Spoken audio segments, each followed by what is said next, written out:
Hello guys, আমার YouTube চ্যানেলে সকল সদস্যকে অনেক অনেক ভালোবাসা, আন্তরিক শুভেচ্ছা। আজ কোনো ব্লগ ভিডিও নিয়ে আসিনি, আজ নিয়ে এসেছি একটা রেসিপি। আজ কি বানিয়েছি দেখো, আজ বানিয়েছি চিকেন পকোড়া।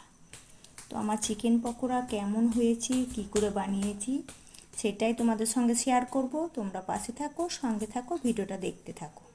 চলো কি করে বানাই দেখাই। গাইস, আজ চিকেন পকোড়া করব, তো দেখো কি করে বানায়। এদিকে নিয়ে নিয়েছি ছোট্ট ছোট্ট করে চিকেনগুলো ধুয়ে পরিষ্কার করে কুচিয়ে নিয়েছি, ছোট ছোট করে চিকেন করে নিয়েছি।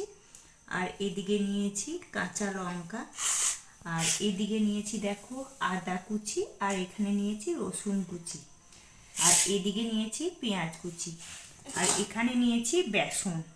পরিমাণ মতন বেসন নিয়েছি, তোমাদের যতটা প্রয়োজন ততটা নেবে, আমার এতটুকু দরকার তাই নিয়েছি।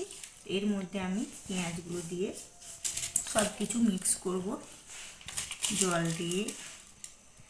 এই যে আদা কুচি, পেঁয়াজ কুচি, লঙ্কা কুচি সব কিছু দিয়ে সুন্দর করে মিক্স করে নেব। হ্যাঁ, আর একটা আমি এই যে চালের গুঁড়ো আছে না, একটু চালের গুঁড়ো দেবো।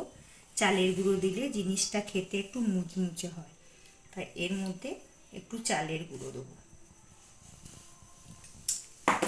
আর একে আমি জল দিয়ে, কম জল দেবো, অল্প জল দিয়ে মিক্স করব।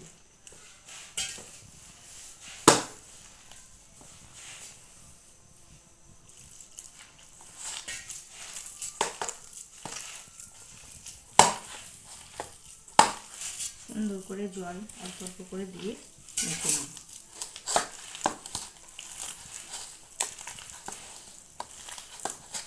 দেখো কতটা পরিমাণ জল দিয়েছি, দেখে না।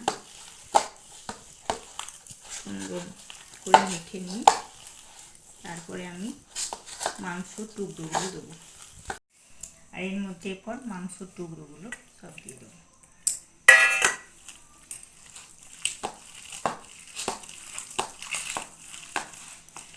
আর এর মধ্যে একটু হলুদ দেবো, একটু লবণ দেবো। কিছুক্ষণ আধ ঘন্টা মতন আমি ঢাকা চাপা দিয়ে রেখে দেবো।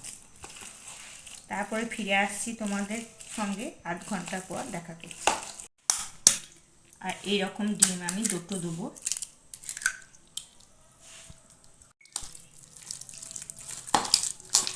ডিম দিয়ে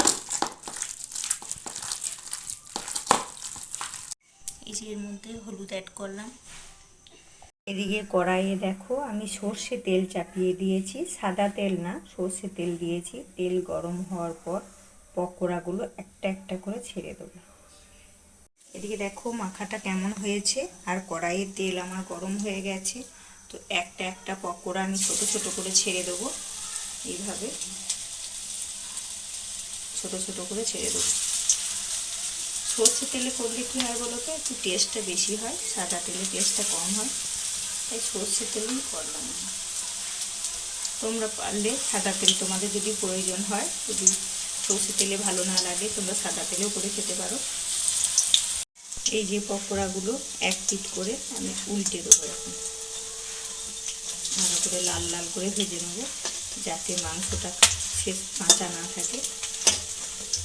এইভাবে তোমরাও বানিয়ে খাবে, দেখবে ভীষণ সুন্দর লাগবে খেতে। আর একটু সস বা চাটনির সঙ্গে তো দারুণ লাগবে।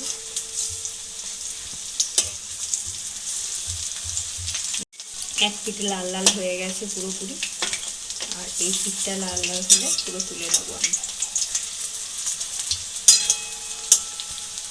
দেখো পুরো আমার লাল লাল ভাজা হয়ে গেছে, একটু তুলে নেবো এখন থেকে, সব লাল লাল হয়ে গেছে। এইভাবে সব পকোড়াগুলো আমি ভেজে নেব লাল লাল করে। এইভাবে সব পকোড়াগুলো আমি ভেজে নিয়েছি। দেখো চিকেন পকোড়া, এই যে দেখো চিকেন পকোড়া নিয়ে বসে গেছি। আর কমেন্ট করে জানাবে কেমন হয়েছে। ভিডিওটা ভালো লাগলে সবার সঙ্গে, বন্ধুদের সঙ্গে একটু শেয়ার করে দিও। আর সুন্দর সুন্দর কমেন্ট করলে ভিডিও বানাতে উৎসাহিত পায়। দেখো একটু সস নিয়ে নিয়েছি, কেমন হয়েছে তোমাদের সঙ্গে খেয়ে দেখাচ্ছি।